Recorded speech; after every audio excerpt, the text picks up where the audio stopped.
नमस्ते सभी को, मैं हूँ सृष्टि और आज हम Bhagavad Gita chapter 9 the most confidential knowledge के श्लोक 7 को कवर करने वाले हैं। रोज की तरह पहले मैं संस्कृत में श्लोक को पढ़ूंगी, उसके इंग्लिश ट्रांसलेशन को देखेंगे और मीनिंग को समझेंगे। तो चलिए शुरू करते हैं। सर्वा भूतानि कौन्तेया प्रकृतिं यन्ति ममिकं कल्पाक्यस्यै पुनस्तनि कल्पदौ विसर्जम्यै अहम्। O son of Kunti, at the end of the millennium, all material manifestations enter into my nature, and at the beginning of another millennium, by my potency, I create them again. तो भगवान विष्णु बोल रहे हैं कि वो अर्जुन को कि अपने ही शक्ति से एक मिलेनियम खत्म होने के बाद सारे चीज़ें उनके साथ सम्मिलित हो जाते हैं, मतलब डिस्ट्रॉय हो जाते हैं, एक साथ मिलित हो जाते हैं एंड वापस से वो अपनी शक्ति से उन सारे चीज़ों को क्रिएट कर सकते हैं एक मिलेनियम के बाद में। तो यहाँ के एक्सप्लेनेशन को समझ लेते हैं कि मिलेनियम पहले क्या है। The creation, maintenance and annihilation of this material cosmic manifestation are completely dependent on the supreme will of personality of Godhead. At the end of the millennium means at the death of Brahma. Brahma lives for 100 years and his one day is calculated as 4300,000,000, almost 4 billion के आसपास है of our earthly years. His night is of the same duration.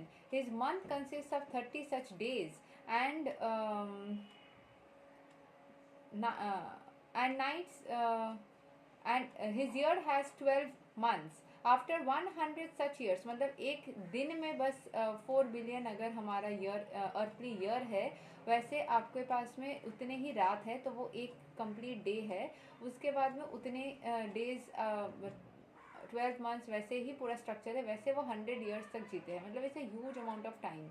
इसीलिए तो हर एक युग में इतने इतने साल चल रहे हैं। एक पूरी दुनिया को डिस्ट्रॉय होने के लिए बहुत सारा टाइम बचा रहता है। ये जो बोला जा रहा है ना, कुछ साल में कुछ साल में डिस्ट्रॉय, पॉसिबल ही नहीं है, क्योंकि ये ड्यूरेशन बहुत लंबा है। ठीक है, सो आफ्टर एंड ये भी मतलब इट्स जितना मेरा पर्सनल फीलिंग आ रही है, दो I can be wrong, it's subject to change, मतलब it can change depending upon जो लोग उसमें रह रहे हैं, उनकी कर्म, वो कैसे इस पृथ्वी को मेंटेन करते हैं, किस तरीके से चीज़ें चलती है आगे पीछे, ये सब subject to change. It's like theoretical value.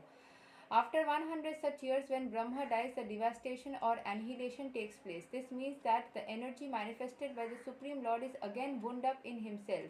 Then again, when there is a need to manifest the cosmic world, it is done by his will. Bahusyam, although I am one, I shall become many. This is the Vedic aphorism, Chandogya Upanishad 6.2.3. He expands himself in this material energy and the whole cosmic manifestation again takes place.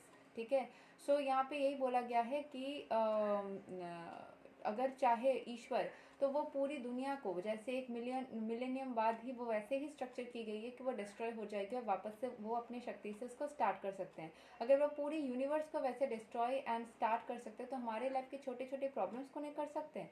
वो हमारे life के हर एक चीज़ को अपने शक्ति से ख़त्म भी कर सकते हैं, हर एक प्रॉब्लम को, हर एक खुशी को, हर एक चीज़ को वो ख़त्म कर सकते हैं, चाहे तो शुरू भी कर सकते हैं। इतनी एनर्जी, इतनी क्षमता उनके अंदर है, वही समझाने के लिए बोला गया है।